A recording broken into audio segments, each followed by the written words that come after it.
आप सुन रहे हैं ज्ञान सागर से गौरव की आवाज में audio book 6th and 7th books of Moses. क्या आपको पता है, मूसा को सिर्फ पैगंबर नहीं बल्कि गुप्त ज्ञान का स्वामी भी माना जाता था। एक ऐसी किताब जिसे सदियों तक छुपाकर रखा गया। अगर आप रहस्यमय ज्ञान और छुपे हुए सच में दिलचस्पी रखते हैं तो यह वीडियो आपके लिए है। एक ग्रंथ का रहस्यमय स्वरूप। 6th and 7th books of Moses को एक अत्यंत रहस्यमय और गूढ़ ग्रंथ माना जाता है। यह पुस्तक स्वयं को पैगंबर मूसा के उस गुप्त ज्ञान का संग्रह बताती है जो आम लोगों के लिए नहीं था।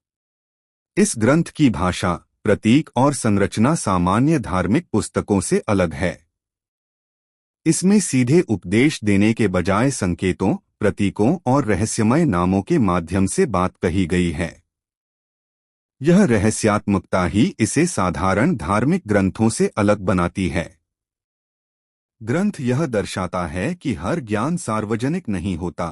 कुछ ज्ञान केवल उन्हीं को दिया जाता है जो मानसिक, नैतिक और आध्यात्मिक रूप से तैयार हों। यही कारण है कि इसे गुप्त परंपरा का हिस्सा माना गया।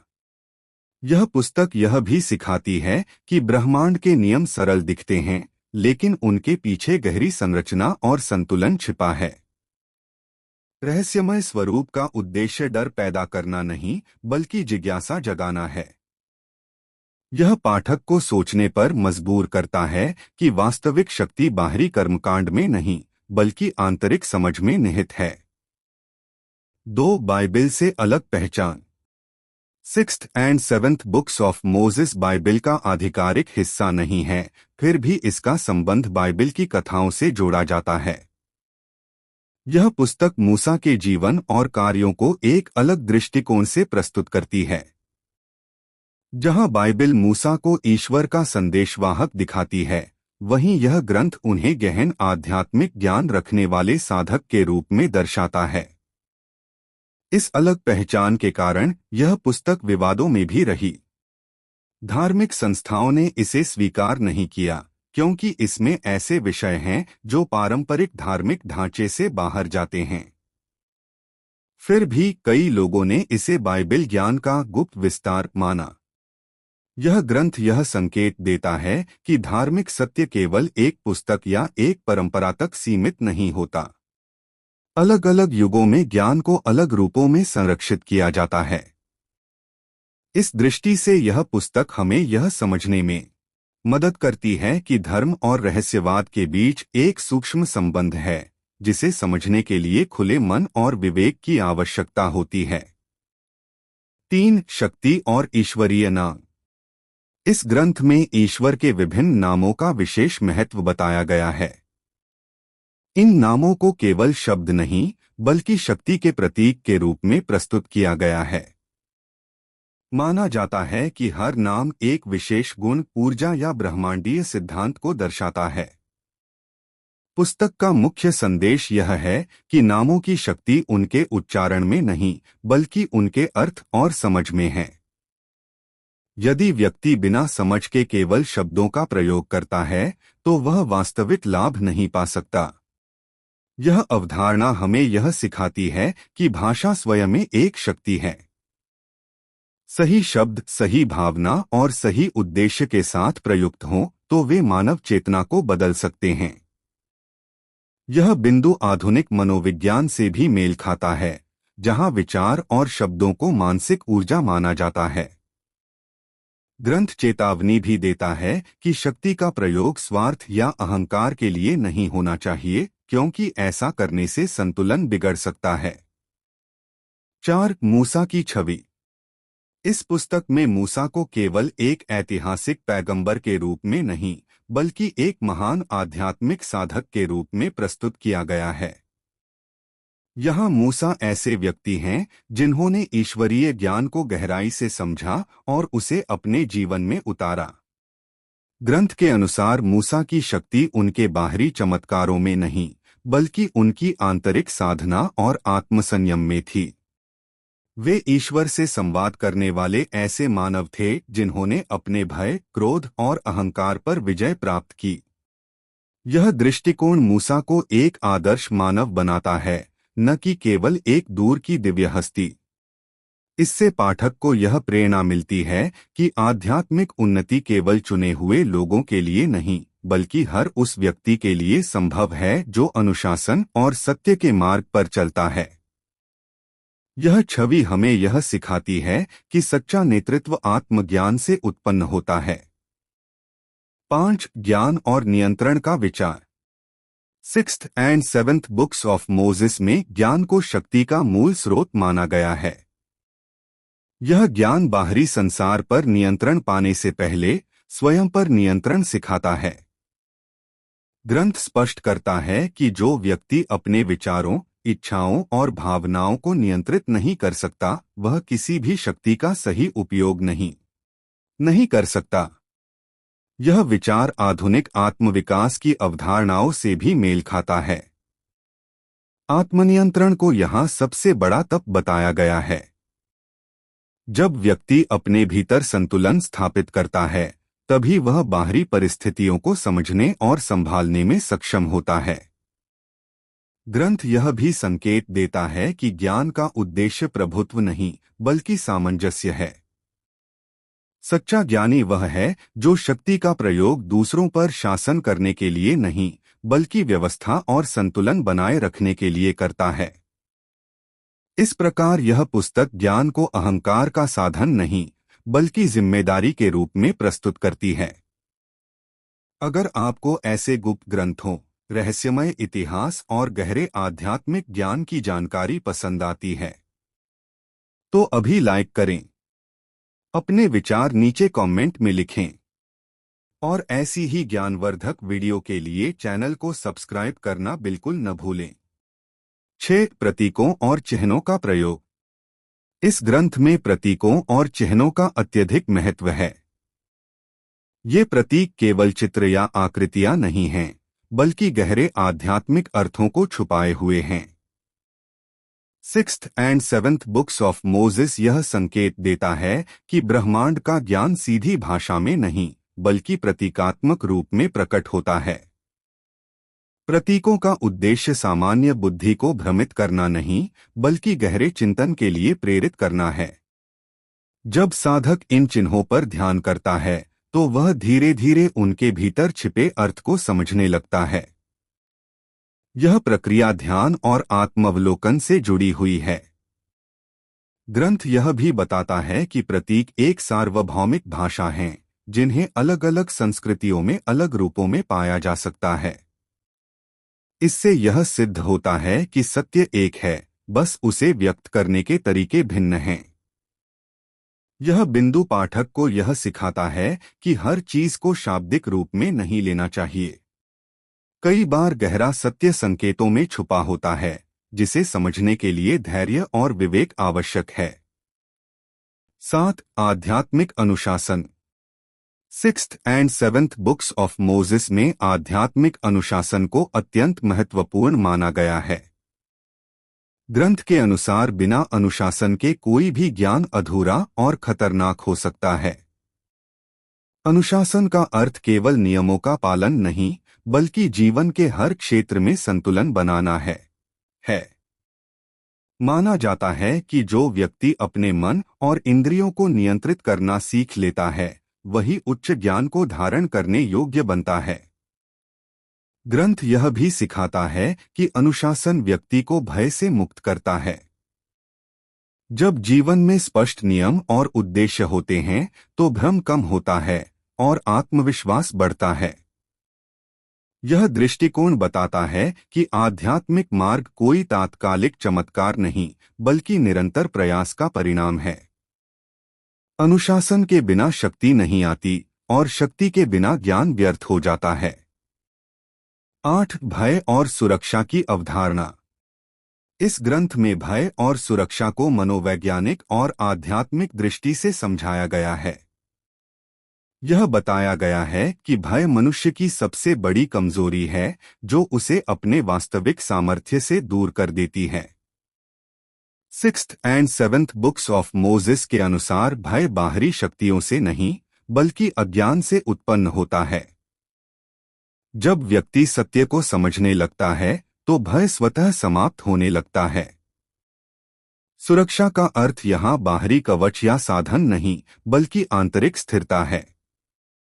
जो व्यक्ति अपने भीतर संतुलन स्थापित कर लेता है वह किसी भी परिस्थिति में सुरक्षित रहता है। यह विचार आधुनिक मानसिक स्वास्थ्य की अवधारणाओं से भी मेल खाता है, जहां आत्मविश्वास और जागरूकता को सुरक्षा का आधार माना जाता है। ग्रंथ यह सिखाता है कि भय से लड़ने का तरीका उससे भागना नहीं बल्कि उसे समझना है। समझ से ही मुक्ति संभव है। 9 स्वर्गीय और सांसारिक शक्तियां। इस पुस्तक में ब्रह्मांड को विभिन्न स्तरों की शक्तियों से युक्त बताया गया है। स्वर्गीय और सांसारिक शक्तियां एक दूसरे के विरोधी नहीं बल्कि संतुलन में कार्य करने वाली शक्तियां हैं। ग्रंथ के अनुसार मनुष्य इन दोनों के बीच एक सेतु की तरह है। उसके विचार, कर्म और भावनाएं यह तय करती हैं कि वह किस स्तर की शक्ति से जुड़ता है। यह अवधारणा यह सिखाती है कि मनुष्य पूरी तरह असहाय नहीं है। उसके पास चयन की स्वतंत्रता है। सही ज्ञान और नैतिकता के साथ वह उच्च शक्तियों से जुड़ सकता है। पुस्तक यह भी चेतावनी देती है कि यदि व्यक्ति स्वार्थ या अहंकार के कारण शक्ति की ओर बढ़ता है तो वह असंतुलन का शिकार हो सकता है। यह बिंदु हमें जिम्मेदारी का बोध कराता है कि हर विचार और कर्म का प्रभाव व्यापक होता है। 10 मानव और ईश्वर का संबंध। Sixth and seventh books of Moses में मानव और ईश्वर के संबंध को अत्यंत निकट और जीवंत बताया गया है। यहाँ ईश्वर को दूर बैठी सत्ता नहीं बल्कि चेतना के रूप में प्रस्तुत किया गया है। ग्रंथ के अनुसार हर मनुष्य में ईश्वरीय तत्व मौजूद है जिसे जागृत किया जा सकता है। यह जागरण बाहरी पूजा से नहीं बल्कि आंतरिक समझ और सत्य के अभ्यास से होता है।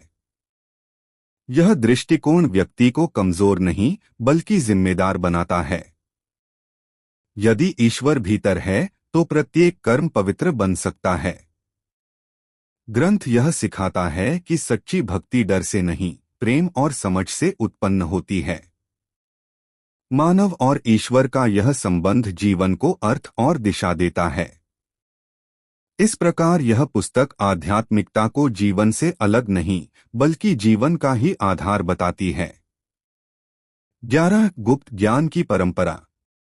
Sixth and seventh books of Moses को गुप्त ज्ञान, एसोटेरिक नॉलेज की परंपरा से जोड़ा जाता है। इस परंपरा का मूल विचार यह है कि हर ज्ञान सभी के लिए समान रूप से उपयुक्त नहीं होता। कुछ ज्ञान केवल उन्हीं को दिया जाता है जो मानसिक, नैतिक और आध्यात्मिक रूप से तैयार हों। ग्रंथ यह सिखाता है कि गुप्त ज्ञान को छुपाने का उद्देश्य श्रेष्ठता दिखाना नहीं बल्कि उसका दुरुपयोग रोकना है। अधपका ज्ञान व्यक्ति को भ्रम, भय और अहंकार की ओर ले जा सकता है।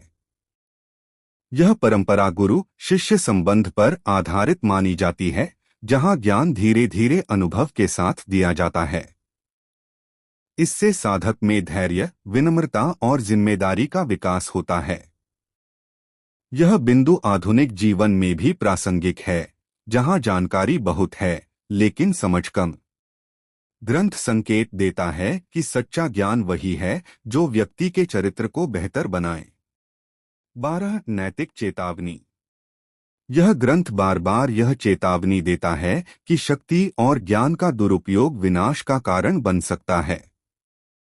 चाहे वह आध्यात्मिक शक्ति हो या मानसिक प्रभाव, यदि उसका प्रयोग स्वार्थ, क्रोध या अहंकार से किया जाए तो परिणाम नकारात्मक होते हैं। Sixth and seventh books of Moses में नैतिकता को शक्ति से ऊपर रखा गया है। यह स्पष्ट किया गया है कि बिना नैतिक आधार के कोई भी साधना अधूरी है। ग्रंथ यह सिखाता है कि सच्चा साधक वही है जो अपने भीतर के अंधकार को पहले पहचानता और सुधारता है। बाहरी शक्ति पाने से पहले आंतरिक शुद्धि आवश्यक है। यह चेतावनी आज के युग में भी उतनी ही प्रासंगिक है, जहां ज्ञान और तकनीक दोनों तेजी से बढ़ रहे हैं, लेकिन नैतिकता पीछे छूटती जा रही है। 13 मध्यकालीन प्रभाव। Sixth and seventh books of Moses का प्रभाव मध्यकालीन यूरोप में विशेष रूप से देखा गया। उस समय यह ग्रंथ रहस्यवाद, अल्केमी और गुप्त अध्ययन से जुड़े लोगों के बीच लोकप्रिय था। कई साधकों और विद्वानों ने इसे आध्यात्मिक शक्ति और ब्रह्मांडीय नियमों को समझने का माध्यम माना। हालांकि धार्मिक संस्थाओं ने इसे संदेह की दृष्टि से देखा। इस ग्रंथ ने यह सिद्ध किया कि आध्यात्मिक खोज केवल मंदिरों या चर्चों तक सीमित नहीं होती, बल्कि व्यक्ति के भीतर भी चलती है। मध्यकाल में इसका प्रसार यह दर्शाता है कि मानव हमेशा से अदृश्य सत्य को जानने के लिए प्रयासरत रहा है, चाहे परिस्थितियां कितनी भी कठिन क्यों न हो। 14 ऐतिहासिक विवाद। इस पुस्तक को लेकर इतिहास में कई विवाद रहे हैं। अनेक विद्वान मानते हैं कि यह ग्रंथ मूसा द्वारा लिखा गया मूल ग्रंथ नहीं है, बल्कि बाद के समय में संकलित रचना है। भाषा, प्रतीकों और ऐतिहासिक संदर्भों के आधार पर इसे मध्यकालीन यूरोप से जोड़ा जाता है। इसके बावजूद इसका महत्व कम नहीं होता। ग्रंथ का मूल्य उसके लेखक से अधिक उसके विचारों में निहित माना जाता है। यह हमें यह सिखाता है कि सत्य कभी कभी विवादों के बीच भी अपना स्थान बना लेता है। यह बिंदु पाठक को आलोचनात्मक सोच अपनाने के लिए प्रेरित करता है, ताकि वह अंधविश्वास और अंधकार के बीच संतुलन बना सके। 15 प्रतीकात्मक समझ का महत्व। Sixth and seventh books of Moses को समझने का सबसे महत्वपूर्ण नियम यह है कि इसे शाब्दिक रूप में नहीं, बल्कि प्रतीकात्मक और दार्शनिक दृष्टि से पढ़ा जाए। ग्रंथ के कई हिस्से सीधे अर्थ नहीं बताते, बल्कि संकेत देते हैं। यदि व्यक्ति उन्हें शब्दशः समझने की कोशिश करता है, तो वह भ्रमित हो सकता है। प्रतीकात्मक समझ व्यक्ति को गहरे स्तर पर सोचने और आत्ममंथन करने के लिए प्रेरित करती है। यही इस ग्रंथ का वास्तविक उद्देश्य माना जाता है। यह बिंदु हमें यह सिखाता है कि जीवन भी एक प्रतीकात्मक ग्रंथ की तरह है, जो जितना गहराई से समझेगा, उतना ही स्पष्ट सत्य को पाएगा। इस प्रकार यह पुस्तक आत्मज्ञान की यात्रा का माध्यम बन जाती है, न कि केवल एक रहस्यमय पाठ। Sixth and seventh books of Moses एक धार्मिक पुस्तक से अधिक रहस्यमय दर्शन है। यह हमें यह सिखाती है कि सच्ची शक्ति बाहरी नहीं, बल्कि ज्ञान, विवेक और आत्मनियंत्रण में निहित है। इसे समझने के लिए अंधविश्वास नहीं, बल्कि गहरी सोच और प्रतीकात्मक दृष्टि की आवश्यकता है। चैनल को सब्सक्राइब करना बिल्कुल न भूलें, क्योंकि यहाँ हम सिर्फ कहानियां नहीं, छुपा हुआ सत्य सामने लाते हैं।